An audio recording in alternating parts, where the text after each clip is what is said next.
A very good afternoon, all the participants and the faculty members.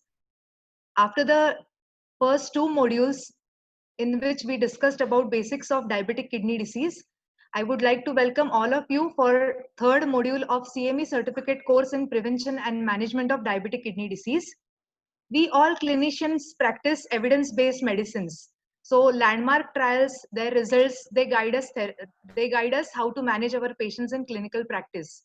So today in our third module, we will see how the landmark trials in diabetes related to kidney disease, they would be guiding us.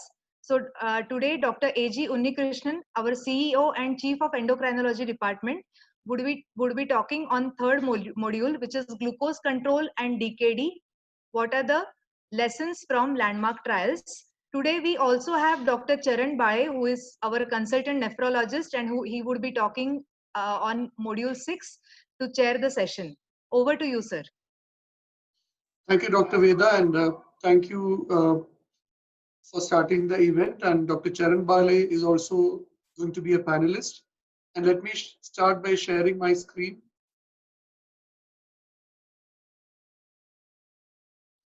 I hope my screen is visible and that I'm also visible and audible. Yes, sir. So it's a pleasure to be here. And I'm going to now discuss the next module, the third module. We have had two modules. The first module was Introduction to Diabetic Kidney Disease. The second module talked about basics of management of diabetic kidney disease. And this particular module, in this module, we will look at glucose control and diabetic kidney disease, lessons from large glucose control studies. When I say large glucose control study, these are not drug trials, but these are trials to see if glucose control can reduce kidney disease. So there are several trials, and I look at these trials one by one. I look at the DCCT, which is probably the first trial which showed us that glucose control can reduce the onset and progression of diabetic microvascular disease. Before I show the DCCT study, I just want to highlight a case, because every trial will make a difference only when we actually understand how this trial plays out in clinical practice. So let's take this case. A 20-year-old gentleman with type 1 diabetes for 6 months. His blood pressure is 120/76. His HbA1c is poorly controlled. It is 11%. He's on glargine, 10 units at bedtime. He's also on regular insulin. You can see that his fasting plasma glucose, postprandial plasma glucose are high. He has normal kidney function. The creatinine is normal, but you can see the eGFR is 107, so a little high. And you can also see that his urine albumin creatinine ratio is raised. So the clinical question here is to this gentleman, if he asks, why should I control my blood glucose levels? If he asks you, why is there evidence to say that why I should control my blood glucose levels? And I think the answer to that comes from the DCCT study. So the Diabetes Control and Complication Study was published in 1993, and it looked at whether intensive treatment, keeping glucose control to the near normal range, would reduce complications in type 1 diabetes. They studied 441 patients with type 1 diabetes. 726 had no retinopathy at baseline.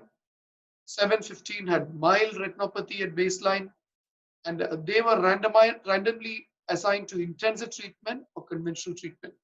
Intensive insulin therapy means multiple insulin injection. Conventional therapy means 1 or 2 insulin injections. What the study first clearly showed is that intensive therapy brought down the HbA1c from about 9 to 7 and kept it there throughout the study.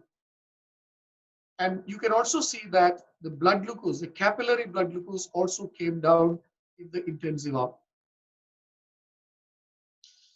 But what is most interesting is that this was the first study to show that diabetic kidney disease, especially urine albumin excretion, could be reduced.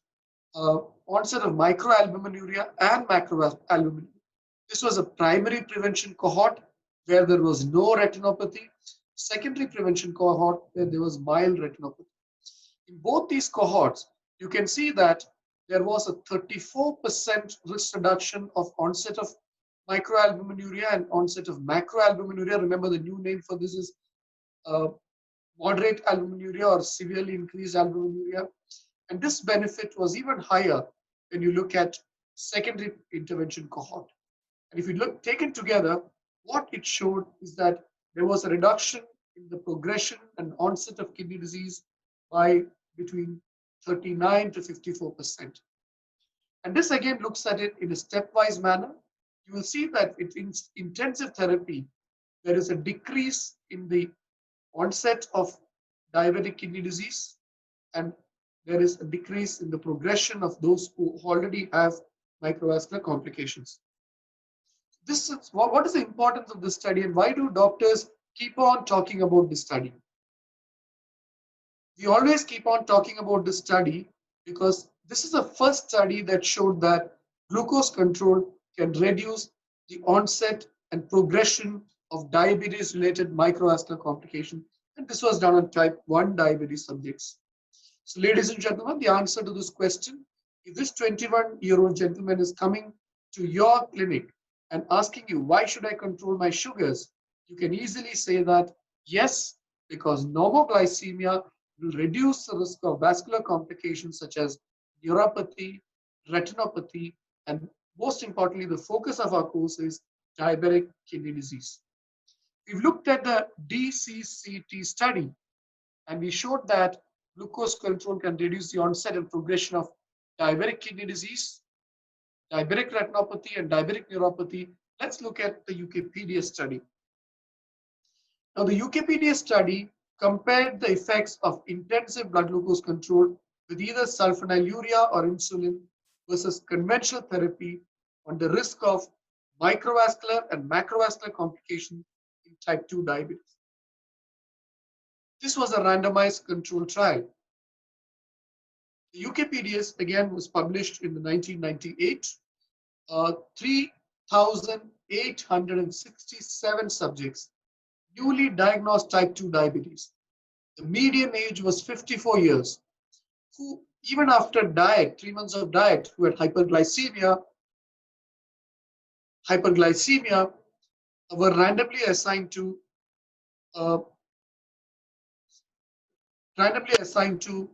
intensive therapy with the sulfonylurea or insulin or conventional therapy with diet.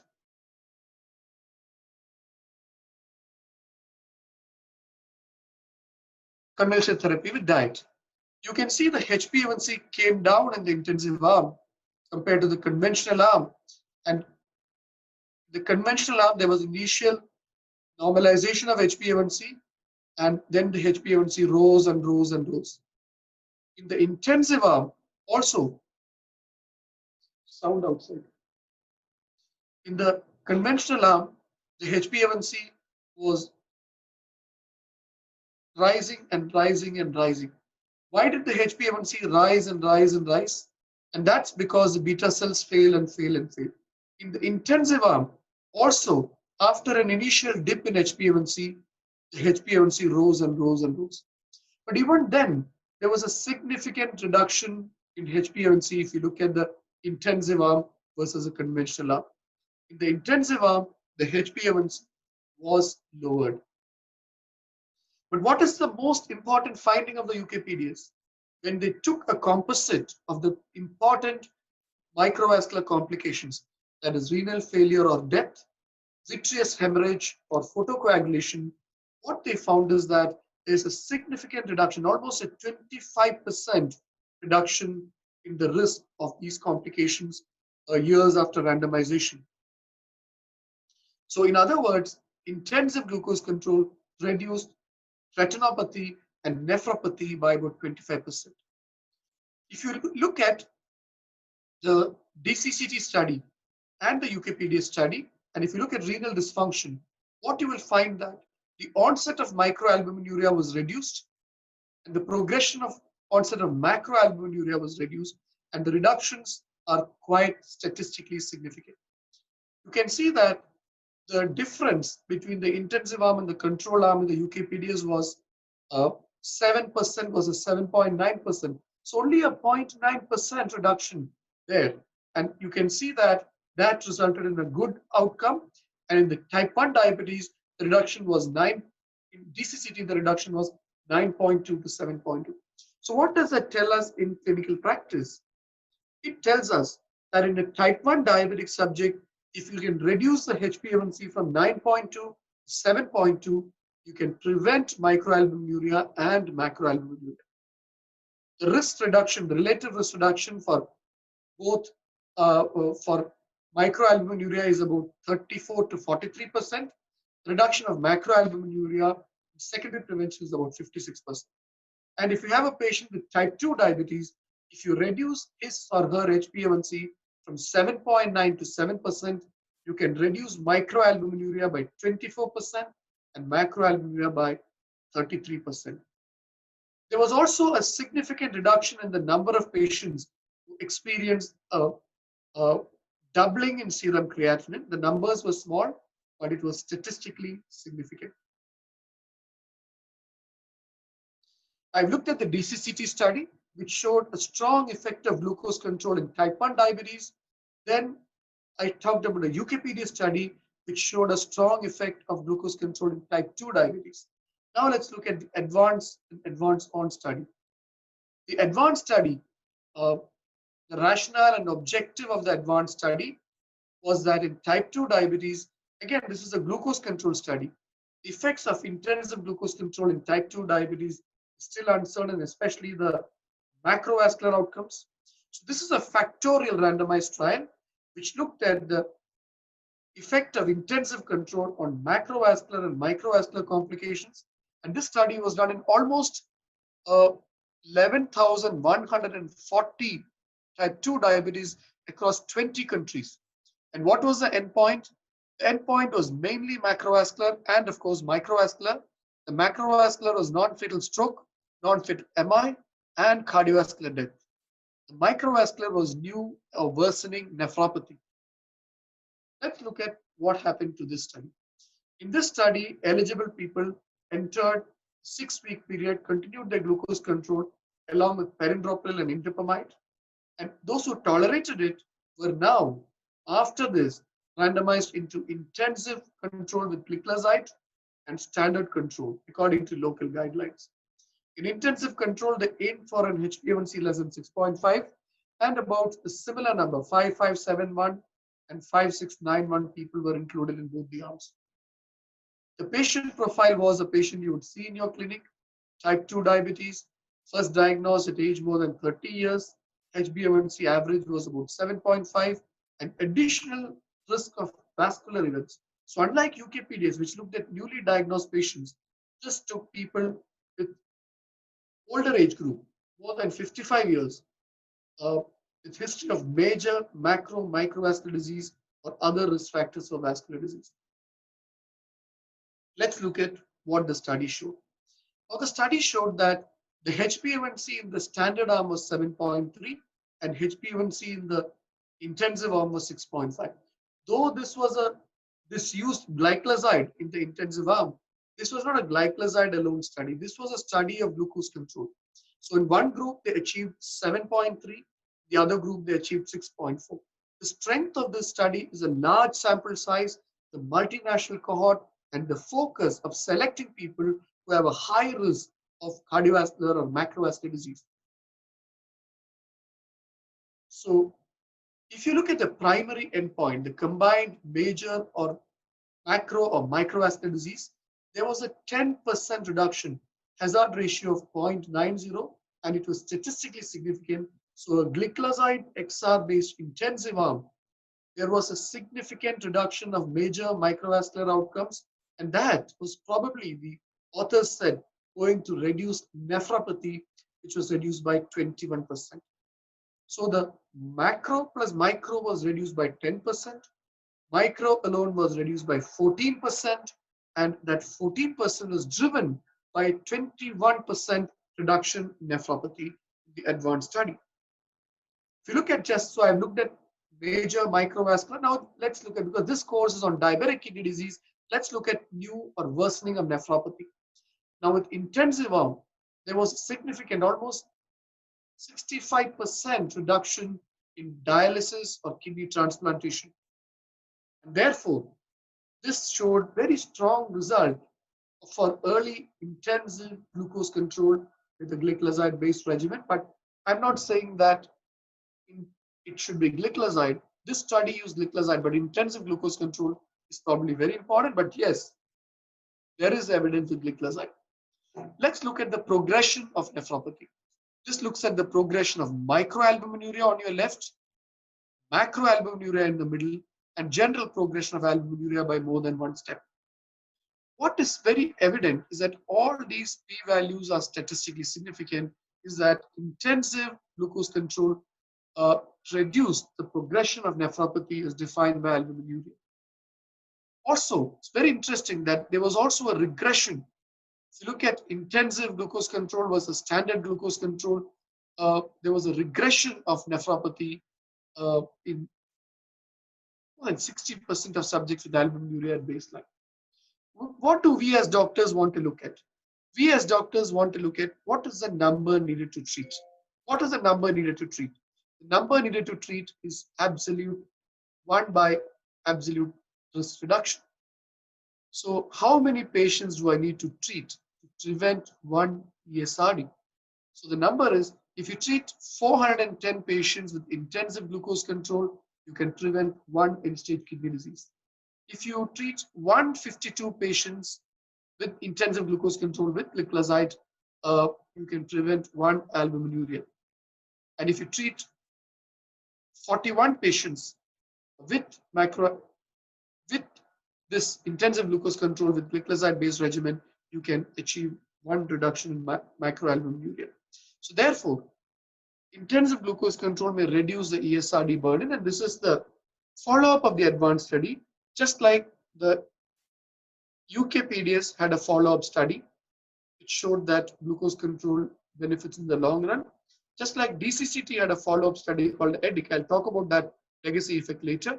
The advanced also did an advanced on study where it followed up those patients for another 10 years, and they confirmed that there was a 46% reduction in end-stage kidney disease.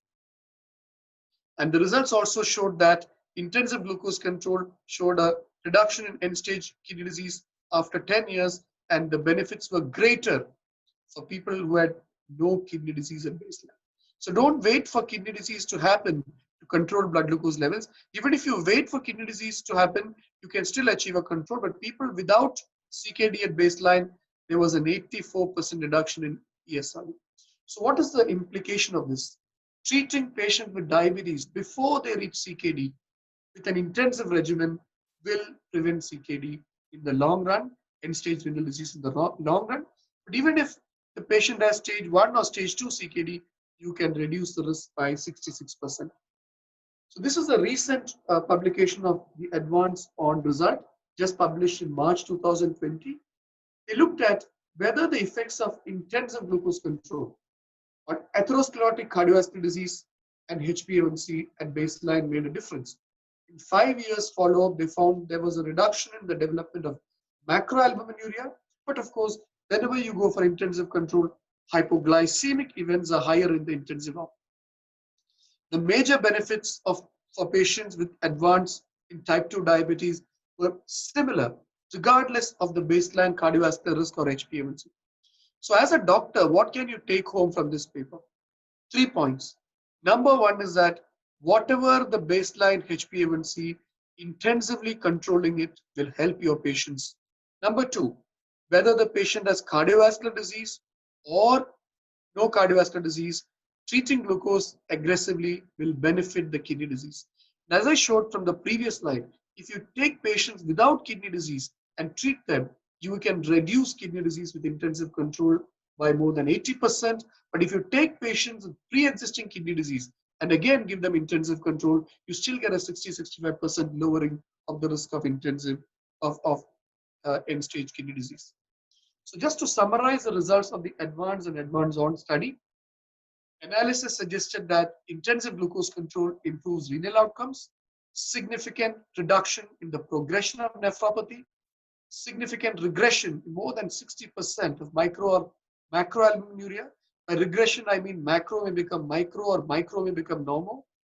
And the advance on demonstrates legacy benefits. What is legacy? I will talk about it in the last few slides, which are quite far away from this slide because we are in the middle of a presentation. But I just want to define legacy a little bit. So legacy is something that you bequeath to the future generation. After a particular event, what do you bequeath to the future? For example, you can say that India has a very strong railway system, but the British actually started the Indian railway system. So we can say that Indian Railways is also a legacy of the British rule. That is something they did, and that stays on even after the British have gone away, even after India is now a bigger economy than Britain. Still, the legacy of the railways remains with us. Similarly, advance on shows the legacy effect. That means even after the trial was over, even after intensive glucose control uh, was studied and it reduced the kidney events and composite events, macro and micro, even after the trial was stopped, the benefits persisted. So that's the legacy effect, that intensive glucose control. And in this study, it was the gliclazide produced lasting reduction in end-stage renal disease after many, many years.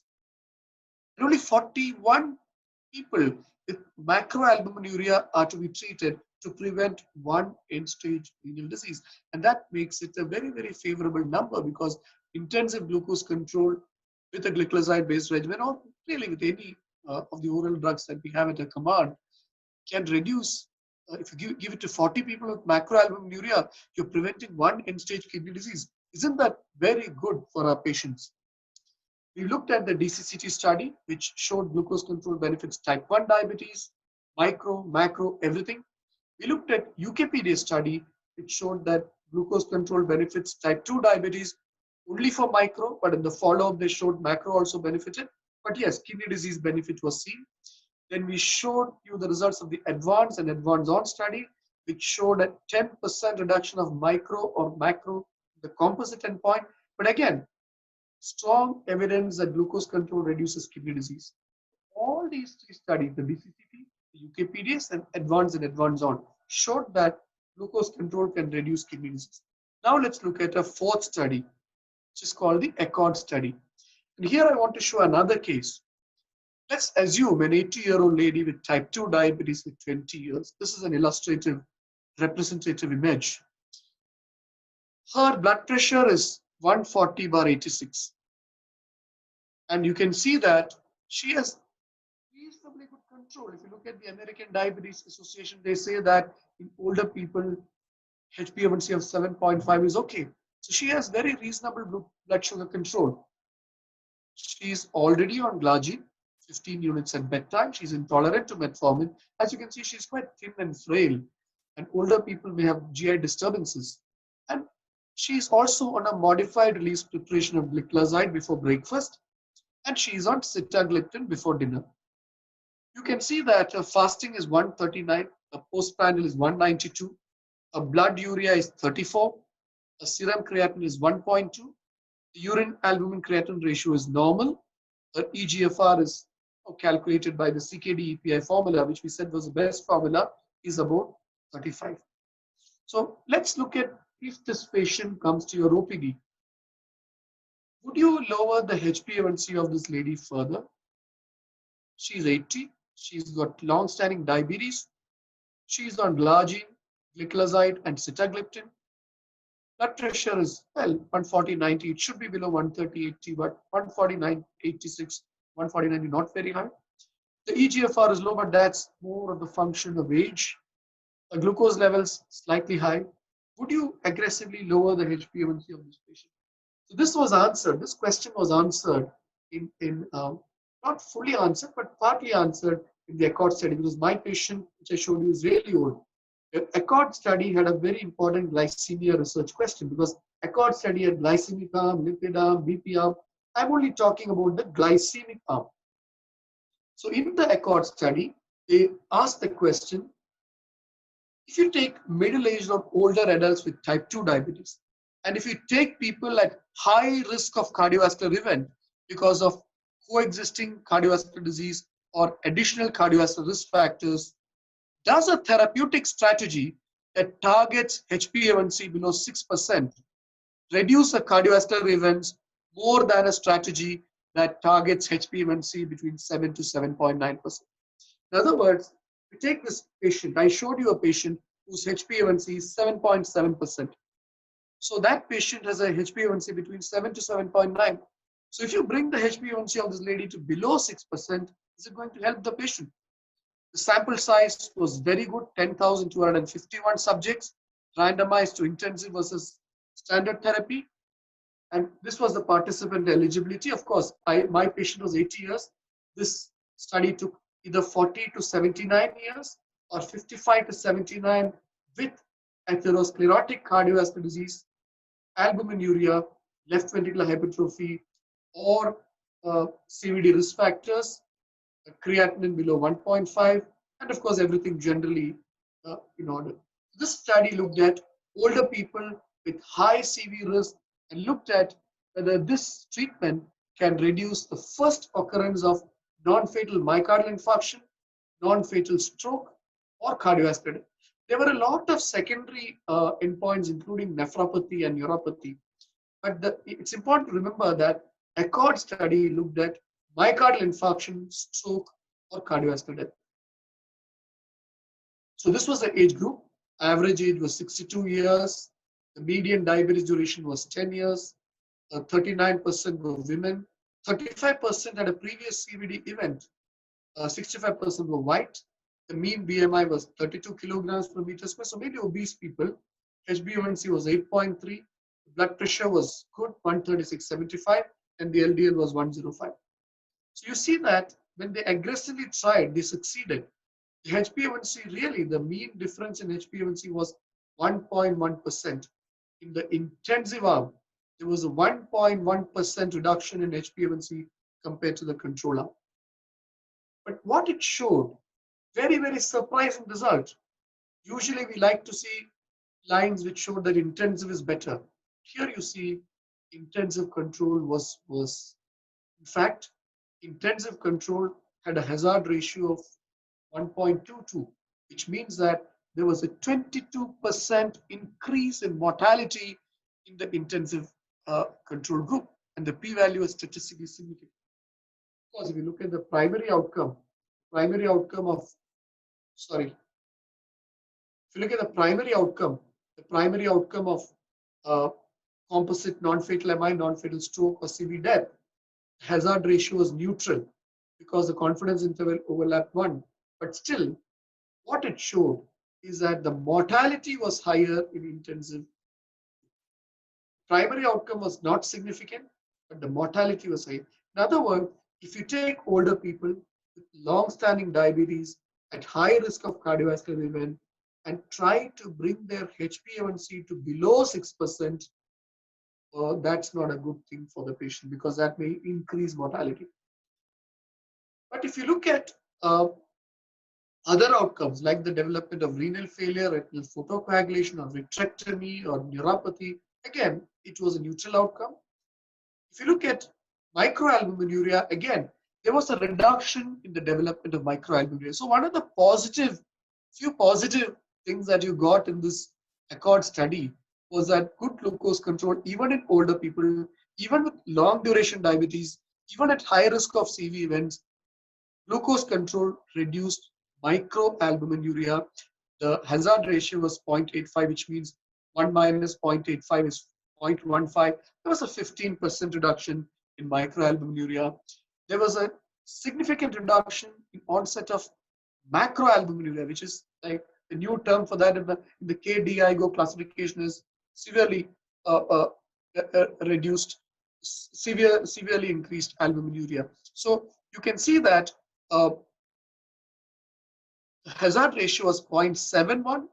Why we are using the old terms and not the new terms is because when these studies were done, they used the old terms such as macroalbuminuria and microalbuminuria. Now the term is, of course, moderate and severe albuminuria. But here is, we are still retaining the old names because these studies were done with the old one. So the hazard ratio here is 0.71, and 1 minus 0.71 is 0.29. So there was a 29% reduction in macroalbuminuria, and there was the nephropathy composite outcome, that is renal failure, uh, dialysis, end-stage kidney disease, or a rise in serum creatinine above 3.3. That wasn't really significant here. So what did it show? What do you take from the ACCORD study?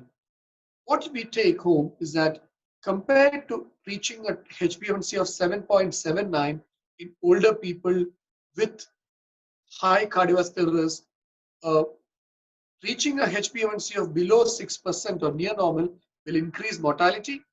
It does not reduce cardiovascular events. Its mortality result is consistent. We don't know why it happened. Some people believe it is because of more hypoglycemia in the intensive arm. There is a suggestion of reduced major CVD events in the two groups. But really, I would be very wary of glucose control aggressively. But yes, the one silver lining in the ACCORD study is that glucose control reduced diabetic kidney disease markers. So therefore, intensive therapy delayed the onset of albuminuria and some measures of eye complications and neuropathy. So microvascular benefits of intensive glucose control should be considered, because we are not treating diabetic people with diabetes only to prevent cardiovascular disease. Though now cardiologists are prescribing SGLT2 inhibitors. Sorry, Ecosprin, what is that? Ecosprin in 80-year-old type 2 diabetic patient to prevent CV events. So if you look at the advanced ASCEND study, it was the ASCEND study, which looked at aspirin as a primary prevention strategy in type 2 diabetes. Now this study looked at two outcomes basically, cardiovascular events reduction and bleeding reduction. The results were very, very clear. Out of every 1,000 patients, you may reduce a cardiovascular disease in about 6 or 7 patients, but you will cause a major bleeding in 8 or 9 patients. So in an 80-year-old gentleman with type 2 diabetes, if there are no risk factors, I will not give him aspirin. I will not prescribe aspirin at all. But supposing you were to have cardiovascular disease, evidence of atherosclerosis, like for example, if he has got a plaque and he's got a history of angioplasty, or he's got a history of CABG, I may like to give him a very low dose aspirin, but I would still be very careful. So primary prevention, I will not give aspirin. Secondary prevention, that's a different matter. I'd like to give aspirin. Sure. Out of febuxostat and allopurinol, which is better to control uric acid in ESRD? Dr. Charan, would you like to? The thing is, previously we used to use febuxostat as this thing because it is a OD drug. Once a daily we can be taken, and the thing is the compliance would have been better. But the thing is, recent studies have shown that febuxostat will cause much of CV events in the CKD patients. That's why we have shifted back to allopurinol right now. But the thing is, still the febuxostat, blaming the febuxostat with only one study, that remains skeptical yet. So that's the reason to we are still using febuxostat, but more confirming studies are necessary for febuxostat to use. Sure. Dr. Unni sir, as per all the studies you described very nicely, if we control the glycemic status by any means, can reduce the onset as well as progression of nephropathy, and selection of drugs does not matter precisely. Is it correct, sir? Well, I think selection of drugs does matter, because we have now very strong evidence that SGLT2 inhibitors like canagliflozin in the CREDENT study and dapagliflozin recently even in the uh, uh, not just in the DAPA declared TB study and EMPA in the EMPA-RX study. Recently, the DAPA or non-diabetic CKD study, the result was released, so we don't have the official paper yet. And that official study showed that this trial was halted early because of benefits. And in the American Diabetes Association, just a few days back, they studied DAPA in short term, non-diabetic kidney disease also, and they found that in the short term, DAPA does decrease the EGFR and increase the creatinine in the short term. And but nevertheless, so you have strong evidence that canagliflozin, empagliflozin, dapagliflozin have reducing renal outcomes. So there is strong evidence. So therefore, we should choose the drugs based on that. But the point is that let's not forget our good old drugs such as metformin, and sulfonylureas such as glyclazide and glimepiride. And glyclazide especially has a role in kidney failure because it is renal safe and it also reduces renal outcomes. So that's a point I wanted to make. I'm not saying that we should not choose precisely. And if you look at the new ADA guidelines, they say if glucose is high after metformin, if you want to reduce renal risk or heart failure risk or cardiovascular risk, you could consider SGLT2 inhibitors. Yes, precisely choosing is important, but also remember some of these sulfonylureas like glyclazide have got renoprotective effects. One doctor is asking about treatment of recurrent vaginitis after using SGLT2 inhibitors. Well, Dr. Veda, you published the paper. Sure. Dr. Veda, you published the paper in Indian Journal of Endocrinology Metabolism. You can take that question. Yes, so any lady, if she is postmenopausal and has uncontrolled diabetes, before initiating SGLT2 inhibitors, we have to explain that recurrent candida or fungal vaginitis is common in such patients. So hydration is important, hygiene is very important, that we have to counsel each and every patient about hygiene. And then if the symptoms are recurrent, then we could use topical antifungal agents in the form of creams, ointments, or even some vaginal pessaries are available, which can be used for 3 days or 6 days. So first important thing is hygiene, hydration, and topical treatment can be tried. And if it is really recurrent and affecting quality of life, we may stop SGLT2 inhibitors for few days and again restart if patient is compliant regarding instructions with SGLT2 inhibitors. So one question is, patient treated intensively by oral anti-diabetic agents and insulin, and the same patient is treated by OADs with maximum dose. Does benefit remain the same in long term for the patient? So studies have shown that it doesn't matter. If you look at the glucose control studies, it's shown that it doesn't matter how you get there as long as you get there. So glucose control is probably the most important factor. Now, assuming that you want glucose control and you want to do a little better, what are the drugs that you could use in a very nuanced manner to choose? So if you want to use, if you see a patient with say renal failure, I mean, if you want to prevent a renal outcome, and if you want to choose a sulfonylurea, it could be a glyclazide.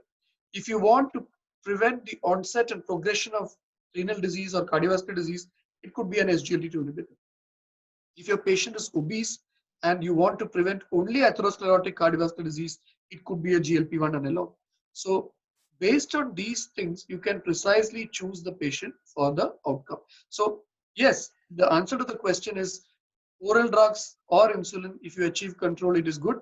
But if you are able to achieve control with the drugs capable of protecting the kidney or the heart, it's even better. And the last question I would say is, instead of aspirin, can we use clopidogrel for prevention, maybe primary prevention? So I'm not sure about the evidence of clopidogrel. I always prefer aspirin for primary prevention. And I think there is a risk of bleeding with these drugs, such as clopidogrel and even prasugrel and ticagrelol. Yes. So these drugs come, in my opinion, with a higher risk of bleeding. And aspirin has been there for years, and you can use a low dose. And my preference is to use that. Yes. So the evidence is more in favor of aspirin, and clopidogrel, the evidence is not there.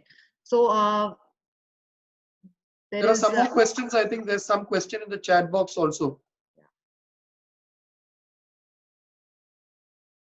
Yes, in patient with recent CV event with CKD, whether sulfonylurea is beneficial or to use DPP4 inhibitors. So CV event and CKD. So CV event and CKD is sulfonylurea or DPP4. You can use either actually. It doesn't matter, because if you want to, if there is a compelling need to minimize hypoglycemia as per the ADA guidelines, you'll have to use a DPP4 inhibitor.